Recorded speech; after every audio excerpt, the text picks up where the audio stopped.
And we're recording. So tonight's guests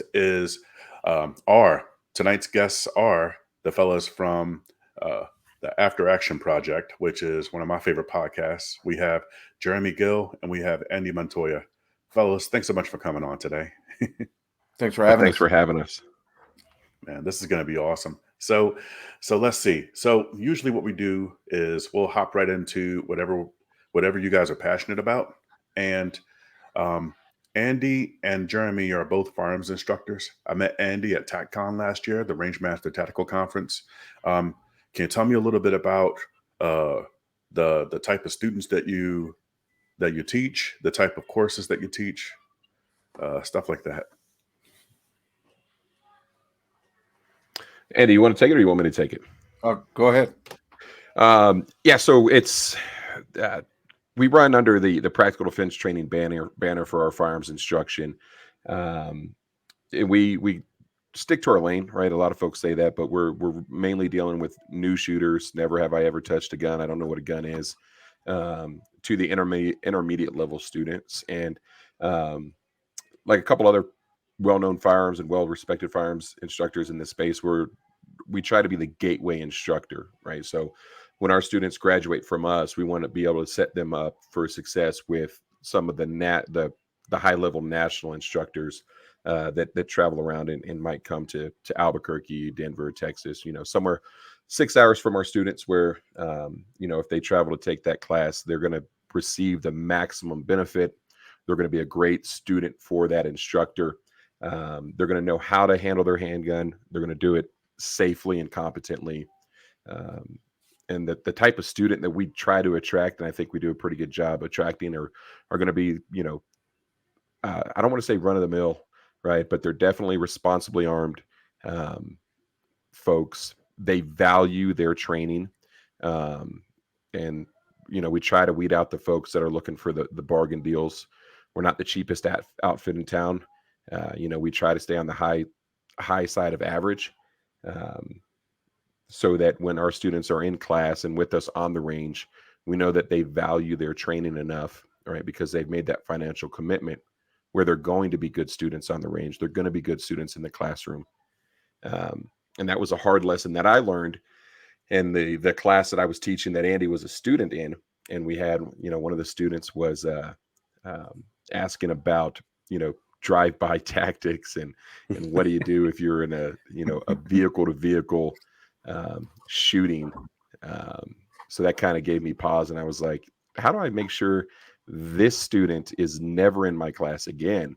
And I said, oh yeah, let me raise my prices by 50%. And then consequently, that student was me, by the way. yeah.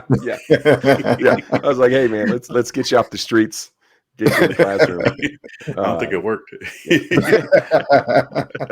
No, it didn't. Right. So, a consequence of that is we've made the commitment to ourselves and our students that if we're going to be on the high side of average, as far as the cost of the course is concerned, the value that our students will receive, it has to, and it will exceed their expectations. So they're going to receive training that is more valuable than the dollar amount they signed up for that class. So it keeps us honest, keeps our students engaged, which as you know, is critical.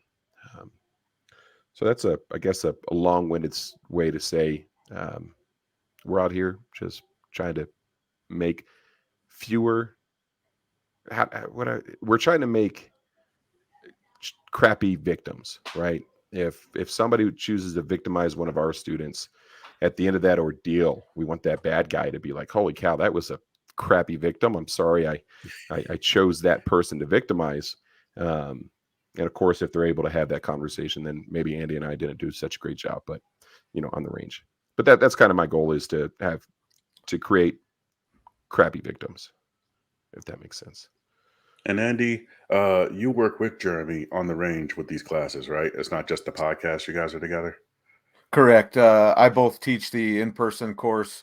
So New Mexico is pretty stringent. We have a 15-hour requirement in New Mexico. So I'm often doing majority of the classroom teaching because Jeremy's got a job and a family to do. And then we both share the duties on the range. So yeah, we've been teaching together about 6 years now, I think. That makes Don't let sense. this guy sell himself short. This dude is the shit. I don't know if we can cuss on this podcast or not. Yeah, you're good.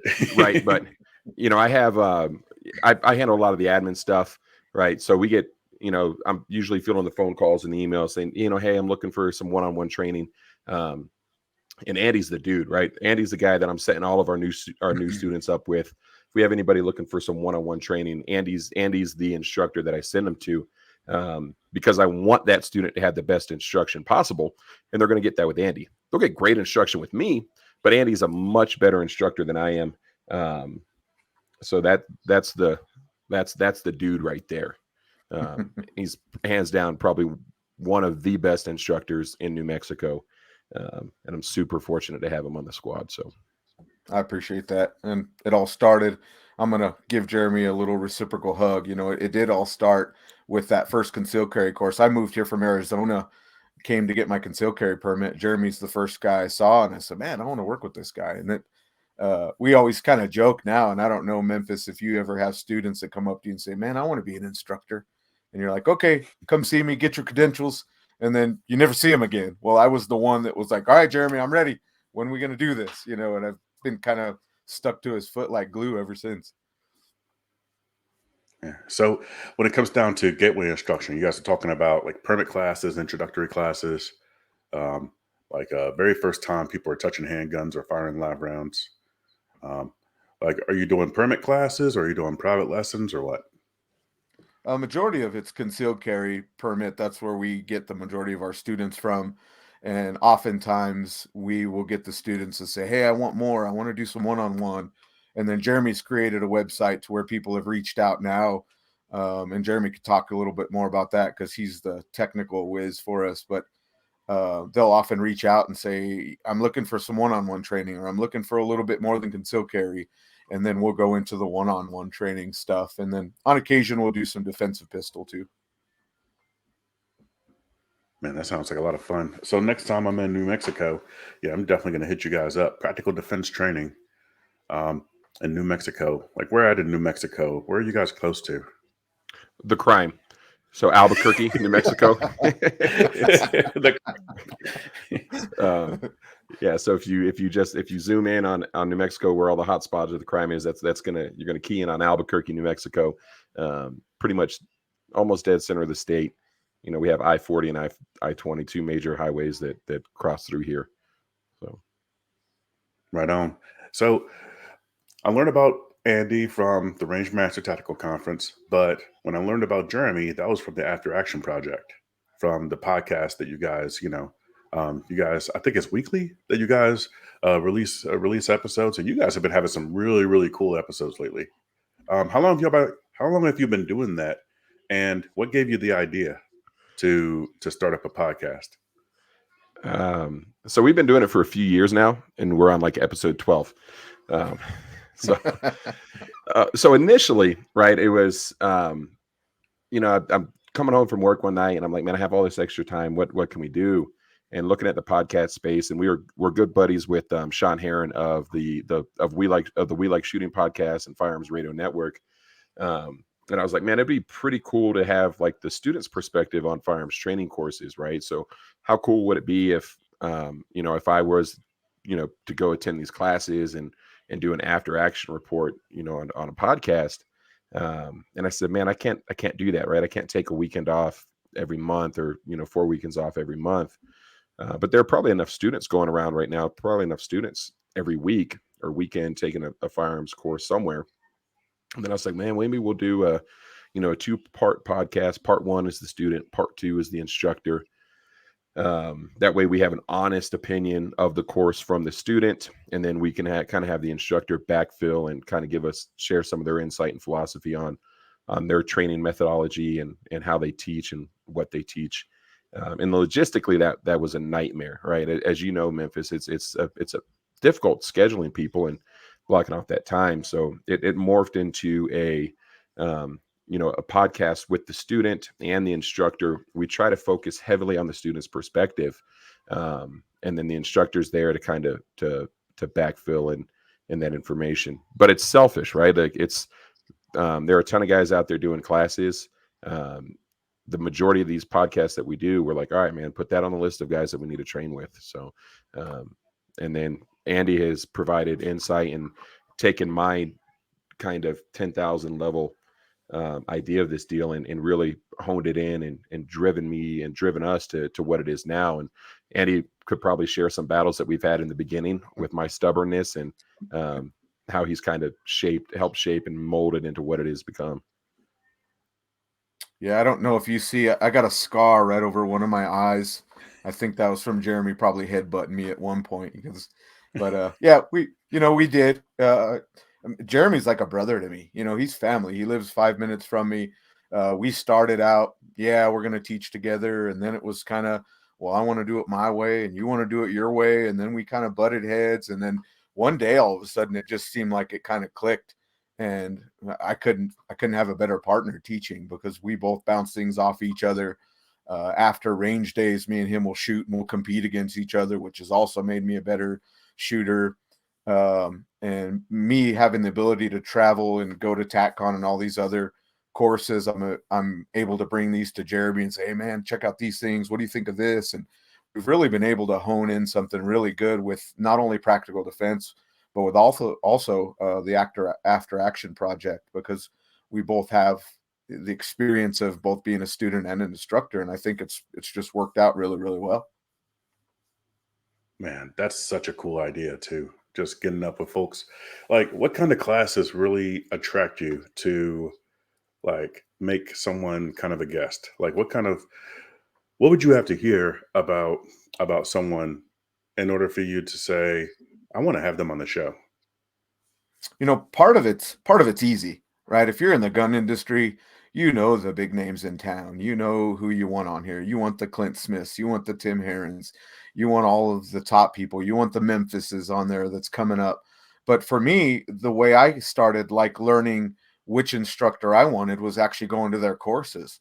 I go to a course and I'm like, Jeremy, we got to have this guy on. Either he's grumpy old man and he's hilarious to have on and he's got some good insights, or it's just somebody that I really latched onto and it said, man, all the stuff that he teaches I can relate to and it really works. And that's where I when Jeremy says, hey, who do you think we should have on next? And I start rolling through the Rolodex of the people I've trained with or I've spoken to on Facebook, and just making those little connections like you and I did at TopGunMemphis is kind of how I look at things as far as who I want to bring on our show. And I don't know if Jeremy's got kind of a different plan, but that's my outlook. Yeah. So when I first got into the firearms industry, about 12 years ago now, there were a couple instructors that I looked up to, and I thought they were the be all and end all. And if I went through their instructor certification program or whatever, that would mean that I rubber stamp me. I got the rubber stamp. I'm good to go. And the more and more that I became involved in the training aspect and seeking knowledge aspect, it really shifted my perspective on what makes a great instructor, but also who instructors should seek approval from. Not that we need to seek approval from or that we need other people's approval, but it's very telling when your competitor respects you. When your competitor respects you enough to tell somebody to, hey, if you're not going to train with us, go train with these guys. And then once we look at it on a national level, when you have instructors like Jedi, right, saying, hey, you need to train with Tim Heron, and you have Tim Heron saying, hey, you need to train with AJ, right? And then so that kind of creates a spider web and a network of people, of instructors that are doing it the right way. They're doing it with integrity, and what they're teaching is worth the time and money that you have to put forth. And then the cool thing about that is kind of where we get into like the gateway instructors, not lumping us in there, right? But with the at one point Brian Hill would be considered a gateway instructor, right? AJ Zito would have been considered a gateway instructor, right? Where these guys, they have what it takes to travel nationally and do this stuff, right? But really to have conversation with those folks on the podcast and really tease out what has gotten them to where they're at and what they think is critical to teach and impart in their students, is really where some of these gold mine podcast or these great episodes that we have had. And then there are a couple instructors where you get on and you're like, okay, yep, that validates what the industry says about you when you're not around. Yeah. Andy, what do you think? You agree? Yeah, I agree. I think I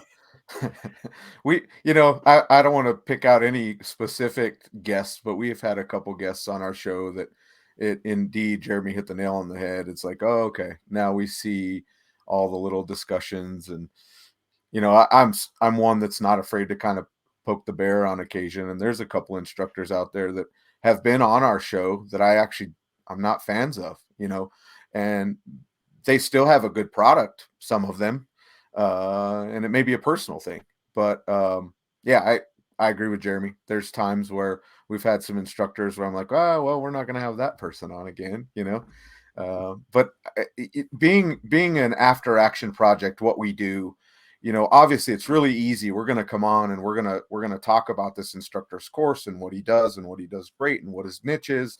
But there's also should be a little bit of quote unquote controversy, right? Well, people are saying this about you on social media, maybe why? And I don't think we get in enough of that, but maybe it's something that we visit down the road.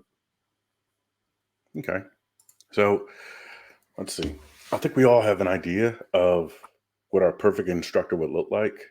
And I'm kind of curious what it would look like to you guys. Like, what do you want to see in an instructor? I've got to get on here before Andy because this is like one of Andy's biggest mentors, and it pays dividends. And I don't want to. I've done plenty of butt kissing for this guy.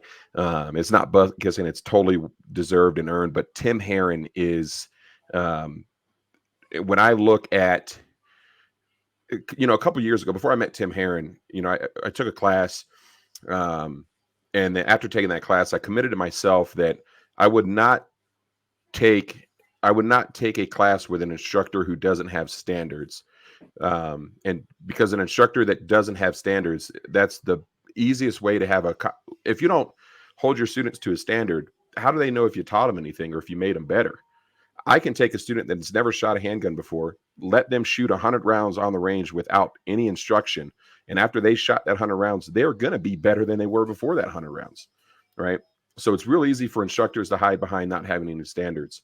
And then seeing the improvement that Andy has made as a shooter, yeah, that's great. That's cool. But as an instructor, that really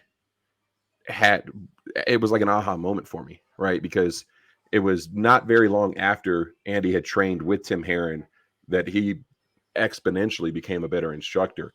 And then taking Tim Herron's class and the way he is able to take 10 students and put them through a 2-day class where you're running and gunning that's competition focused and competition geared. But the way he is able to identify the individual students' strengths, weaknesses, opportunities, and make them a better student or a better shooter, right? It's incredible. And it's, Tim Herron gets a lot of love. He gets a lot of flack for his height. That kind of pisses me off because I'm like, all right, guys, let's get some better jokes for Tim.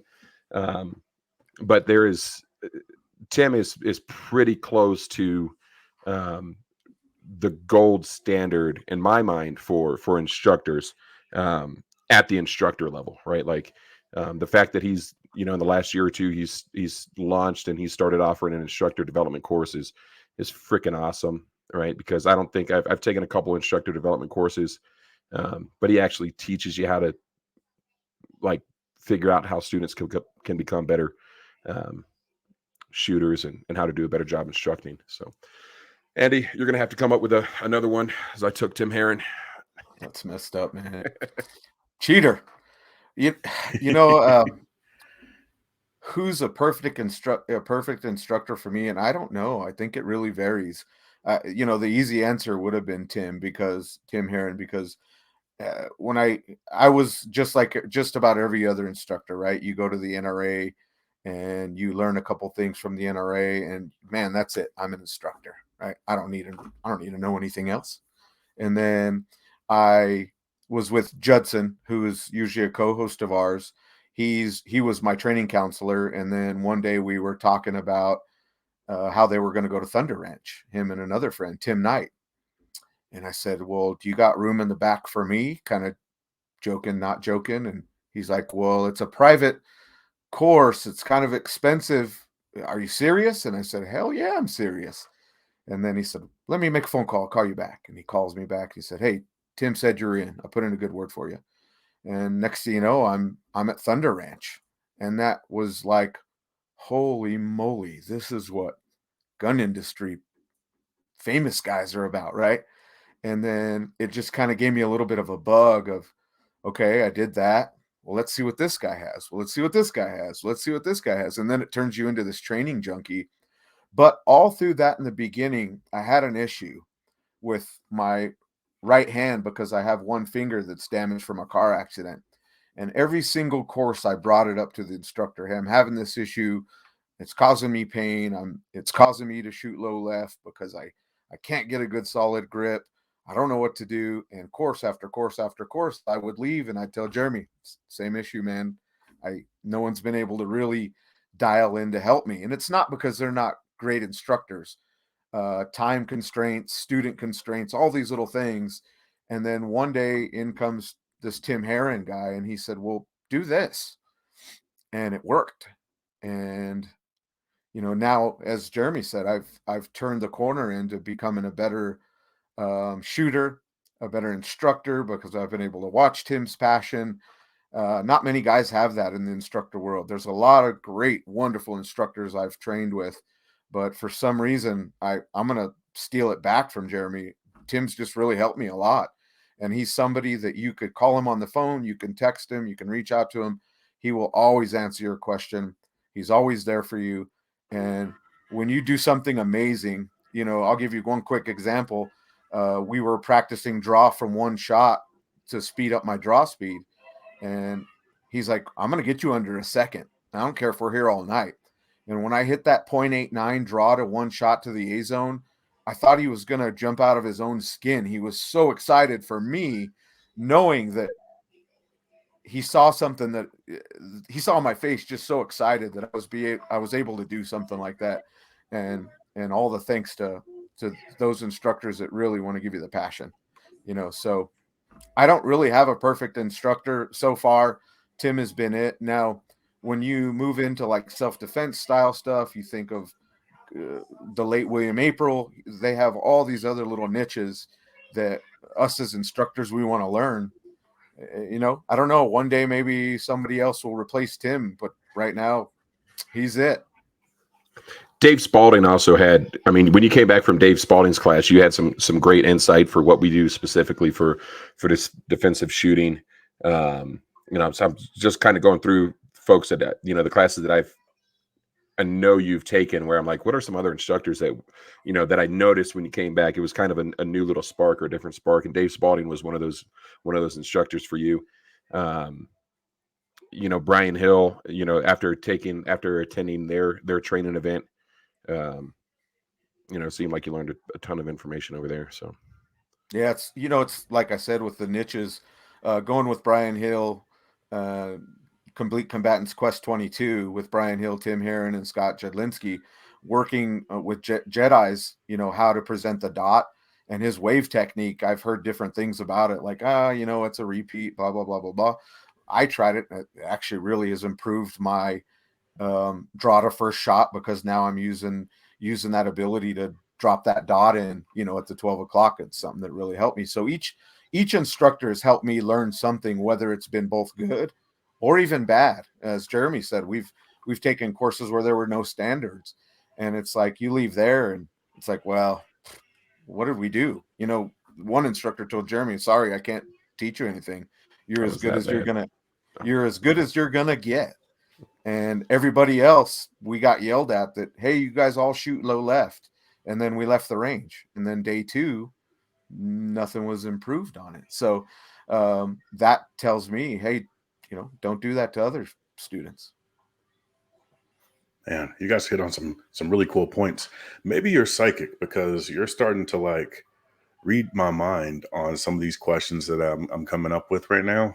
So, but well, so we're talked a lot about what what we enjoy from instructors, what they're doing right.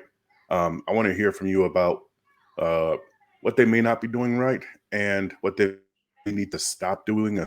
So we already talked about not having standards. We talked about um, how Andy, it made you feel like, okay, well, we can't improve on you. Like what?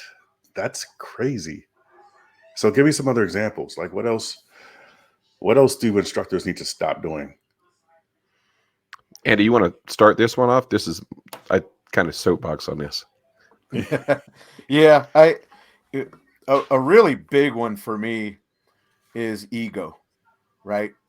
There's a lot of great instructors out there, but their ego overshadows their ability to be a great instructor. There's a couple out there I kind of mentioned earlier. We've had them on the show, and I personally don't like them, and it's that reason. It's ego. Even if you're out on the range and they're trying to, hey, everybody, come over here. Let me show you how good I shoot. And then you go back to your line and you don't get any training. Well, that's great. You can shoot awesome, but how does that help me when I leave this class? Right. So that's one of them. The other one, I do see in some courses where you'll have too many students, number one, to where the instructor doesn't have the ability to give his attention because we've all paid the same amount of money. I think vetting your ROs that are going to help you, or your AIs, I should say, your AIs that are helping you, make sure that they're teaching the same thing that you're teaching. Because if you're down at one end teaching one thing, and then the other end, probably this is one of Jeremy's, the other end, you're hearing one of the AIs tell a female student, well, at least you're hitting the paper, that counts, right? Stuff like that. I think that's another big one. So those are probably two of the best ones that I can think of, is ego, and just make sure that your AIs are teaching what you're teaching. So I'm going to give a little insight into, or a little glimpse into why Andy and we've butted heads in the past. And I'm going to play a little devil's advocate here. And it's a conversation that I had with Judson at Andy's house one day. I think an instructor should have a healthy dose of ego, or a healthy level of ego. And I think Andy's, the gripe is how that kind of plays out and I guess, manifest in the real world. But the conversation I had with Judson is like, if you don't think you're one of the best instructors, why should anybody give you money to train them in skills that they might have to rely on to save their life or the life of a loved one? So I think instructors should have a certain level of ego, and that's kind of crappy of me to say after Andy, because what Andy meant is what he said, right? Like, they have big egos and they're just they're very, the world revolves around them. Like I said earlier, instructors not having standards, or they're relying on defensive accuracy, the 3 yards, 3 rounds at 3 yards in 3 seconds, the belief that those things are important, because that's all well, good and true, right? Like, statistically, you're not very likely to be involved in a self-defense encounter that involves your handgun, and if you are, it's likely going to be in the 3 yards, 3 seconds, 3 rounds realm of things. However, if you're in a self-defense situation and you have to use your sights, but you don't know how to use your sights because you've only ever trained with instructors that rely on, well, you still hurt them, that's good enough, that's combat accuracy, right? Those things. Then the potential for a negative consequence of not being able to use your sights under those circumstances are dire, right? Like, that's going to be a pretty bad day for you. On the other side, if you know how to use your sights and you can competently, confidently, and effectively hit a 3.5 inch, or a 3x5 index card at 7 yards and a second and a half from your holster, or whatever that standard is, right? That level of speed and accuracy. If you're able to do that, and you're presented with a big guy such as myself, where you're presented a 12 by 18 inch torso at 3 yards or 4 yards, if you can hit the smaller target quickly at distance, you're going to be able to hit the bigger target quickly right at the 3-yard deal. So, I think instructors kind of rely on the ignorance of students, and they do things that they look cool on social media, but they're not practical, right? They're not really making the students better shooters or better able to defend themselves. Um, so I think those are a couple of the big ones. And just on the couple courses that I've taken, hey, I can't teach you anything. I'm not going to be able to make you a better student. Well, that's cool. I'll hang out and shoot with you on the range all day, but I don't want to spend $500 to not be made better, I guess. That's pretty Yeah. crappy, man. Wow. Like, I can't imagine telling a student that. Like, at least just refer them to somebody that, is one of your mentors, right? Like, refer them to somebody that they can actually learn from. So that's pretty appalling. So I want to give Excellent. real quick. I'm gonna give my rebuttal on Jeremy real quick, just because this Yeah. is what we do. If we don't give a little bit, the ego thing. I think there's a difference between ego and confidence, right? If you look again, we talked about Tim Herron.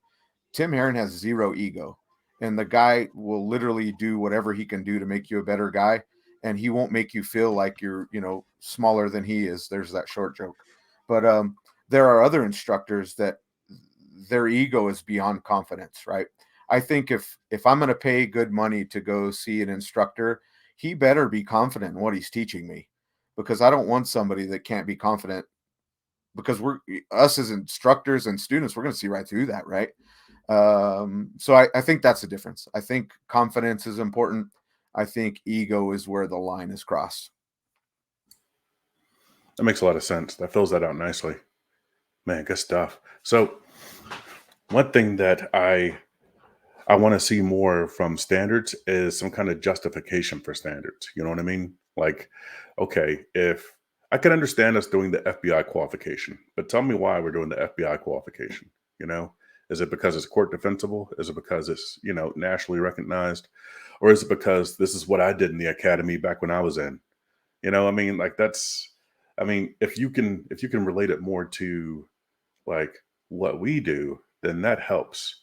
And there's a lot of drills that help us out with that. Jeremy, you have a fantastic app that you have on, I think it's available for Android and iOS, right? Yeah, it will be. You have an early release, I guess beta test version of that. It's going to be, it's the Range Buddy app, and it's a app selfishly that I built for myself, that I think other people will find useful. And I was on the range with Andy Sunday, and we were shooting the bill drill, and Andy was kicking my ass in the bill drill, and but we went down and we were looking at the target, and I was like, man, it would be, and we had talked about the app, and I was like, man, I wish I had the app on my phone, because one of the things it will allow you to do, it will allow you to track your practice session or your training session, snap a picture of your drill. You can enter your draw to first shot time in there, the total time, your hits, your misses, all that, and kind of notes on there.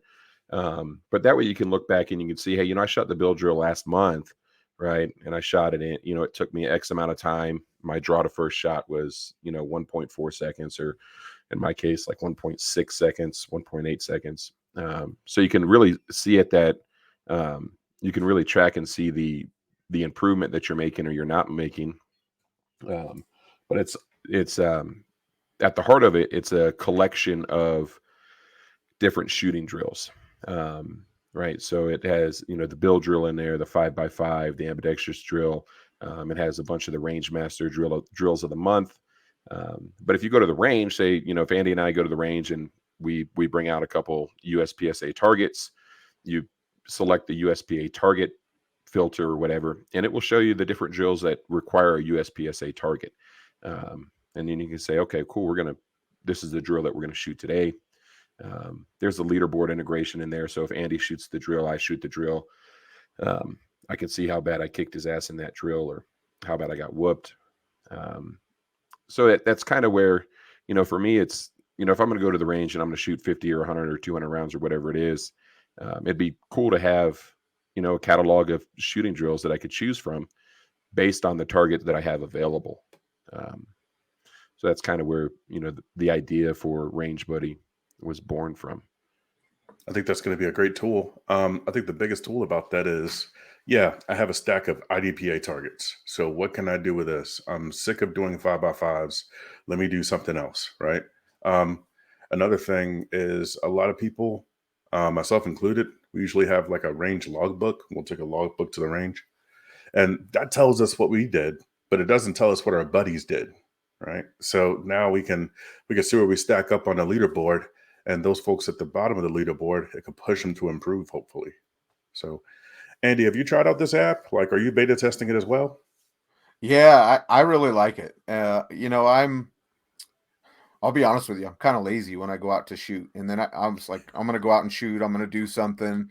And then I get there and I'm like, okay, what am I going to do? What drill? And then I start dot torture and I'm like, okay, I did that. Now, man, I don't know what to do. And then you start thinking about it and wasting time.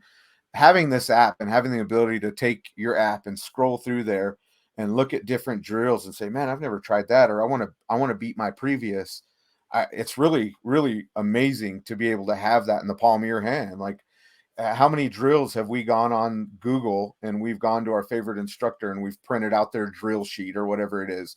Now I don't need paper. Hello, we're 2023, right? Technology. I think Jeremy's really got something on this one, and I think it's going to really take off once he gets it going. And then the other part of the drill he didn't mention is it's motion activated, right? So you set your drill up, you put your phone in your pocket, and it says you can shoot red or 2 or blue, and then it says move, and you got to physically move and run. And if it doesn't sense you moving, then you're not moving, and it just sits there, and you're like, "What? Hey, did your app break?" And he's like, "Oh no, I forgot to move." So I don't know. I think he's really on something with this app. It's every time he comes and DMs me, he's like, "Hey, I got another idea. And I'm like, dude, I think this thing's gonna really take off once you get it all organized. I really like it. I think it's cool. Okay. So that app is the command target. It's right now that version of the app is available on Apple and Android. It's the command target companion app, and that is, if you take the command target app, Tom Given uses it for the casino drill in his class. You tell it what numbers are available on your target, what colors are available, the shapes.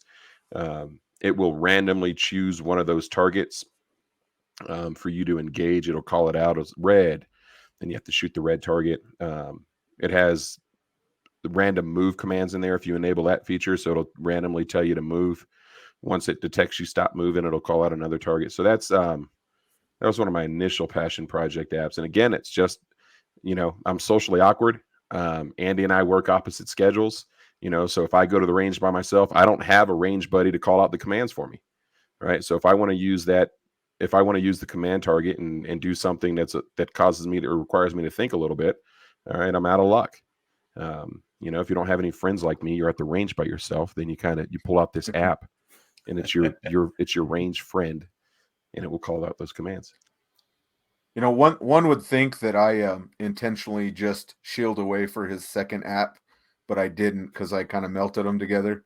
But now he's got 2 apps out there. They will be married. So you got the command app and you have the Range Buddy app. And I'm looking forward to when, those get out of beta and they get out on the market. Yeah, that's gonna be really fun. So you also design websites for instructors and for schools, right? Yeah. So I've started recently doing websites for firearms instructors. And that was just born out of the, doing it for practical defense training, after action project, a couple other local folks. I've built a couple websites for nonprofits. But really, if you look at, what a firearms instructor needs in a website, and what it would cost if you go to like a big company or even some small freelance guys, right? You're looking at, $1,500 to $2,500 for a basic website. Firearms instructors, we need a homepage, about us, a calendar with your events, and then a way for your students to register and pay, right? So it's not very not very difficult. What we need as firearms instructors, it needs to be simple, because people that handle guns prefer things to be easy and simple. So kind of my niche for that is, it's a $500 website, get you the 5 pages that you need plus your course description pages. And if you have everything, if you have most of the content, or if you have a Facebook business page with some images and class descriptions, I could typically have that turned around for you in a few business days and get it up and running and give you a professional presence on the internet. And so you're making apps and you're building websites. And if I recall correctly, you don't have any IT training. This is just stuff that you learned via independent study, correct? Yeah, because again, when I looked at it, right, it's, if I wanted to have a website built for practical defense training, 12 years ago when I was just starting out, it was going to cost me $1,500, and it was going to look like every other firearms instructor website out there. All right. And I was like, I don't have $1,500. Let me figure this out. So I probably spent about $1,500 figuring out, learning the lesson the hard way. And then just, seeing some other folks that needed a website. I worked with a young lady. I forget what state she's out of now because I'm in the hot seat, right? But lionessdefense.com. She's doing some great stuff in her neck of the woods. She works with Gill and Tiffany Johnson. Right. And, so it's something that, I can crank it out in a couple days. It's not going to take a ton of work. It's not going to be a completely custom website because you probably don't need that. But it'll be simple. It's going to look good, and your students will be able to register for your class and pay you. With the app, right? Like with this one that I'm building out now, I got a quote for it. And it was like $55,000. And I'm like, I can't spend $55,000 on an app that I might be the only person that uses it. And if I'm the only one that uses it, great. I think it's a great app. So I told Andy, I was like, I'm going to see what I can do with a 5-year-old laptop, a few $100s, and the willingness to hire a freelancer to teach me on some of this stuff. So it's working out pretty well. Yeah, I'd say so. Yeah, that's incredible, dude. So if there's a lot that we covered tonight, man, I just really appreciate you guys for coming on. Did I leave anything out? Like, is there any other passion projects that you guys are working on right now that we want to talk about? I'm going to date myself, right? I was telling Jeremy the other day, I said, you remember the movie Gremlins? Do you remember Gremlins, Memphis? Yeah. So the dad, right? He was this inventor, right? And he always had this new invention and he had this new thing and he's going to make millions on that. I told Jeremy, I said, dude, I think you're that new Gremlins dad because he's got his hands in a little bit of everything. Firearms instructor. He has his job. He has 4 kids now, a newborn, right? The 4th one coming. He's got 2 apps going. He runs all the admin stuff for concealed carry. Like, I don't know how Jeremy does it. I don't know how the dude sleeps. I really don't. It's pretty impressive. For me, I'm a simple guy. My passion really is firearms instruction, teaching and learning, and then my family, going ice fishing and freezing our butts off out there, barbecuing. I don't know. I'm pretty simple. I guess whatever I do, I grab onto it and I do it 110%. So I don't have the bandwidth to do multiple things like that. That's really it for me. I'm simple. I got a grandbaby that I absolutely adore.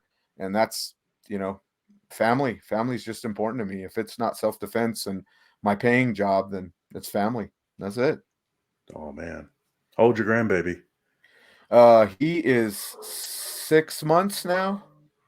6 months. Dude. Yeah. That's awesome. It seems like he was born yesterday. Yeah. I hope you enjoy it. Yeah. I'm sure you will.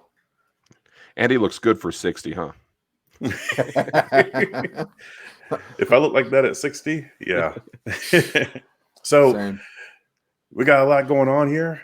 We have the Commander app, the Range Buddy app. We have, let's see, practical defense training. Did I get that right? Yep. If anybody wants to get in touch with you, how do we do it? Andy at abqconcealedcarry.com or Jeremy at abqconcealedcarry.com. Andy's 100% better at responding to stuff than I am, probably because I like to spread myself super thin, and I have all these. I got like 4 projects on the back burner, so maybe Any this socials? year. Andy is what's your Instagram, Andy? Instagram is Practical Andy at Practical Andy, and then Facebook's just Andy Montoya. Pretty simple. You'll find me poking a Wow. bear somewhere. Yeah, I've seen you poke quite a few bears. Man, good stuff. Well, guys, Andy, Jeremy, thanks so much for coming on tonight. I really enjoyed this. This was great. Thank you. No, thank you for having us. Yeah, it was our pleasure. I loved it. It was actually nice being a guest on someone else's show. So, you know, if I mess it up, it's not as bad. Jeremy doesn't yell at me. Yeah, right. I'm like, Andy, make sure you're on tonight because I can't carry a conversation. So, folks, if you're listening or if you're watching, I just want to let you know how much I appreciate your time. You could have spent your time doing anything, hanging out with your family or getting some extra cash, but you know, you're spending it with us, and I just want to let you know how much we appreciate it. Thanks a bunch, folks. Welcome to Memphis.